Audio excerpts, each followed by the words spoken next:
വിശുദ്ധ ലൂക്ക എഴുതിയ സുവിശേഷം 1-ാം അധ്യായം 1 മുതൽ 4 വരെയുള്ള തിരുവചനങ്ങളും ശേഷം 4-ാം അധ്യായം 14 മുതൽ 21 വരെയുള്ള വാക്യങ്ങളുമാണ് ഇന്നത്തെ നമ്മുടെ ചിന്താവിഷയം. സത്യവിശ്വാസത്തിൽ നാം സ്വീകരിച്ചിട്ടുള്ള കാര്യങ്ങളുടെ നിശ്ചിതത്വത്തെക്കുറിച്ചുള്ള ബോധ്യപ്പെടുത്തലാണ് ലൂക്കാ സുവിശേഷകൻ പരിശുദ്ധാത്മാവിൻ്റെ പ്രേരണയാൽ ഈ വചനങ്ങൾ ക്രമമായി എഴുതി ചേർത്തിരിക്കുന്നത്.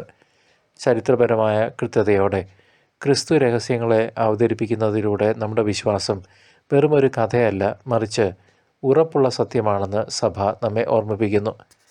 പരിശുദ്ധാത്മാവിൻ്റെ ശക്തിയാൽ നിറഞ്ഞവനായി ഗലീലയിലേക്ക് മടങ്ങിയെത്തിയ കർത്താവായ യേശു തൻ്റെ പരസ്യജീവിതത്തിൻ്റെ പ്രഖ്യാപനം നടത്തുന്നത് നസ്രത്തിലെ സിനഗോഗിൽ വെച്ചാണ്.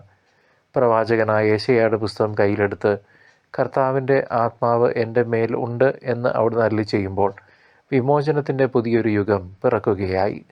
ദരിദ്രർക്ക് സുവിശേഷം എത്തിക്കാനും ബന്ധിതർക്ക് മോചനം നൽകാനും അടിച്ചമർത്തപ്പെട്ടവരെ സ്വതന്ത്രരാക്കാനും അയക്കപ്പെട്ടവനാണ് താനെന്ന് യേശു ഇവിടെ അസന്നിഗ്ധമായി പ്രഖ്യാപിക്കുന്നു. ഈ തിരുവചന ഭാഗം നമ്മുടെ കാതുകളിൽ നിറവേറിയിരിക്കുന്നു എന്ന് പറയുമ്പോൾ ദൈവത്തിൻ്റെ വാഗ്ദാനങ്ങൾ കാലത്തിൻ്റെ പൂർണ്ണതയിൽ ക്രിസ്തുവിലൂടെ യാഥാർത്ഥ്യമായെന്ന് നാം തിരിച്ചറിയുന്നു. കത്തോലിക്ക സഭയുടെ പ്രബോധനമനുസരിച്ച് ക്രിസ്തു ഇന്നും വചനത്തിലൂടെയും കൂദാശകളിലൂടെയും തൻ്റെ ജനത്തിന്, നമ്മൾക്ക് ഈ വിമോചനവും രക്ഷയും നൽകിക്കൊണ്ടിരിക്കുന്നു. അത് നാം തിരിച്ചറിയണം. യേശുവിൻ്റെ ഈ പ്രഖ്യാപനം നമ്മുടെ ആധുനിക ലോകത്തിന് വലിയൊരു പ്രത്യാശയുടെ സന്ദേശമാണ് നൽകുക. ആത്മീയവും മാനസികവുമായ അടിമത്തങ്ങളിൽ കഴിയുന്ന നമ്മൾക്ക് അനേകർക്ക് ആശ്വാസം പകരുന്നതാണ് ക്രിസ്തുവിൻ്റെ വിമോചന ദൗത്യം. കർത്താവിന് പ്രീതിയുള്ള വത്സരം എന്നത് കേവലം ഒരു കാലഘട്ടമല്ല, മറിച്ച് ക്രിസ്തുവിൽ വിശ്വസിക്കുന്നവർക്ക് ലഭിക്കുന്ന നിത്യമായ ദൈവാനുഗ്രഹത്തിൻ്റെ പ്രകാശമാണ്. അന്ധതയിലും അജ്ഞതയിലും കഴിയുന്ന ഹൃദയങ്ങൾക്ക് കാഴ്ച നൽകാൻ ക്രിസ്തുവിൻ്റെ വചനത്തിന് എന്നും ശക്തിയുണ്ട്.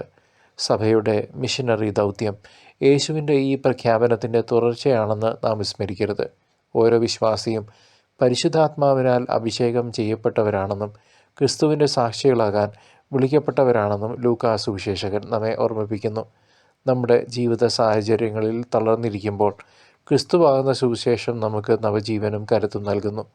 വാഗ്ദാനങ്ങൾ നിറവേറ്റുന്ന ദൈവത്തിൽ വിശ്വസിച്ചുകൊണ്ട് അവിടുത്തെ സ്നേഹത്തിന് കീഴടങ്ങാൻ നമുക്ക് മനസ്സാകാം. ഈ വചനം നമ്മുടെ ഹൃദയങ്ങളിൽ ഫലം പുറപ്പെടുവിക്കട്ടെ. ക്രിസ്തുവിൻ്റെ രണ്ടാമത്തെ വരവിനായി ഒരുങ്ങുന്ന നമുക്ക് ഓരോരുത്തർക്കും അവിടുത്തെ വചനത്തെ മുറുകെ പിടിക്കാം. സർവശക്തനായ ദൈവം നിങ്ങളെയും നിങ്ങളുടെ കുടുംബാംഗങ്ങളെയും നിങ്ങളുടെ ജീവിത സാഹചര്യങ്ങളെയും തൻ്റെ പുത്രൻ്റെ തിരുരക്തത്താൽ കഴുകി വിശുദ്ധീകരിച്ച് പരിശുദ്ധാത്മാഭിഷേകത്താൽ നിറയ്ക്കട്ടെ, ഇപ്പോഴും എപ്പോഴും എന്നേക്കും. ആമേൻ.